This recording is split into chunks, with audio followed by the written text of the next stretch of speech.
Hello everyone, welcome to Upstep Review Center's lecture on food quality assurance in preparation for the Food Technologists Licensure Examination this August 2026.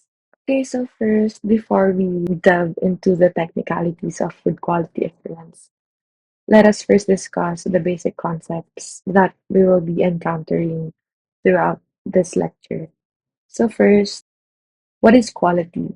It is a measure of excellence or a state of being free from defects, and it is a totality of characteristics of a product or service that bears on its ability to satisfy stated and implied needs. So sinasabi dito, quality is achieved through strict, consistent adherence to standards, ensuring uniformity in a product. Next, we have customers. Customers, they are the entities that could receive a product or service that is intended for or required by this entity.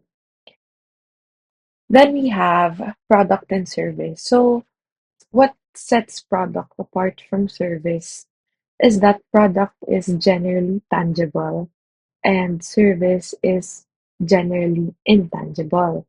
But they are both an output of an organization. It's just that product, it is produced without any transaction taking place between the organization and the customer. While service, it is an output of an organization with at least one activity necessarily performed between the organization and the customer. We will also be dealing with food quality and food safety in this lecture.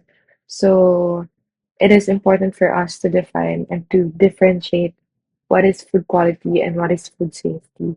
So food quality, it is achieved when all the established requirements relating to the characteristics of a food are met. Food safety naman, it is the extent to which those requirements relating specifically to characteristics or properties that have the potential to be harmful to health or to cause illness or injury are met.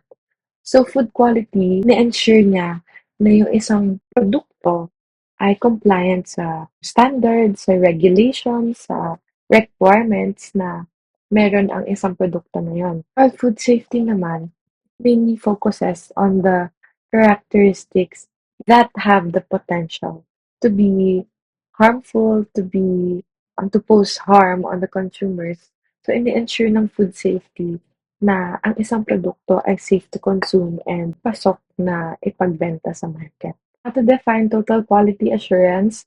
This means that processes and products are acceptable and compliant with requirements, and it is a necessary part of the successful operation of food firms today. Total quality assurance, hindi lang naman consumers ang magbe-benefit dito, pati na rin mga workers, yung mga operators, and also the management of a certain food manufacturing company. Kasi nabibigyan sila ng assurance na yung service and yung products na ina-offer nila ay of quality and most importantly, safe and compliant with the requirements. So to support both total and food quality assurance, the organization plan of a food firm must revolve around the following 6 M's of a food plant. We have management, materials, machines, manpower, methods, and money. So management, they are responsible for planning, organizing, directing, and controlling operations. So they set the quality standards and they ensure that um, the product is compliant with food safety regulations. Next, we have the materials. So yung materials natin, they must be food grade quality and in full compliance with the FDA regulations. So all materials coming into a food plant must be accepted only on the basis of meeting the company's given specification or the acceptable quality levels. So latter part of our lecture, we will be talking about acceptable quality levels. So next we have machines. Machines are designed to perform given functions or unit operations. They must be operated under specific parameters to provide proper effect on the quality of the product. So next we have our fourth M, which is manpower. It refers to the managerial and non-managerial personnel employed in an organization. So, yung mga tauhan natin, they must first understand that quality is conformance to requirements. They must also be trained and empowered to control unit operations to conform to prescribed parameters or specifications. So our fifth M is methods, which are defined by a series of steps. Yung consistency ng methods natin, it facilitates replication.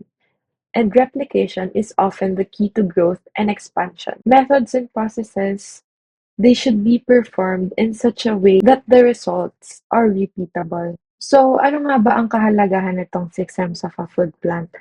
Mahalaga na intact yung 6Ms natin kasi common causes of production problems are considered faults of the system and can only be corrected by the management. So, common causes include poor supervision, lack of instructions, varying quality of incoming materials, machines out of control, uncomfortable working conditions, lack of statistical information or performance data, and poor design of process. So kung iisipin, di ba, um, all of these, they are preventable. Prevent siya from happening kapag intact and functioning and solid yung ating 6Ms. 'Di ba kung iisipin niyo, kung, embedded siya sa isang, production company, hindi tayo magkakaroon ng varying quality of incoming materials kasi meron tayong, established requirements for it. Yung machines natin, they are well-maintained, hindi sila pumapalpak or kung pumapalpak man, meron tayong guidelines on how to handle such. And also lack of instructions. Mahalaga na yung manpower natin, they are aligned with what they are doing. Kasi siyempre ang hirap naman na mag-o-offer ka ng products or ng services tapos yung mga workers natin, they are blindly working on it, 'di ba? So masasabi ba natin na our product is of quality, our service is of quality kung gano'n?